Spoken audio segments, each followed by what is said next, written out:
Welcome to Penrose Learning, where we make understanding easy. You begin by confirming prerequisites. Make sure your iPhone 7 Plus is plugged in or has at least 50% battery, backed up to iCloud or a computer, and on a reliable Wi-Fi network. Once done, open Settings, tap General, then Software Update. You will see available updates. Tap Download and Install. You're initiating the transfer now, so watch the progress bar and keep the device connected. Interruptions can corrupt the installer and force a repeat of these steps. After you tap Download and Install, let the download complete before touching network settings. The phone verifies the package automatically. Once verification finishes, you'll be prompted to install now or later. Choose Install Now to proceed immediately. The phone will prepare the update and then reboot to apply changes. This is normal.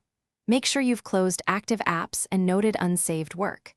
If the update asks for your passcode or Apple ID, provide it so the system can authenticate and finish the. Once your iPhone restarts, stay on the setup screens and follow prompts. You may need to enter your passcode again for all features to re-enable. After setup, confirm apps and settings function normally and check Settings General Software Update to verify the version. If the process freezes or shows error codes, force restart by holding sleep/wake and volume down together until the Apple logo appears. Make sure not to interrupt a genuine install. If problems persist, connect to a computer and restore from the backup you created earlier. Thanks for watching. If this was helpful, leave a like and consider subscribing. See you next time.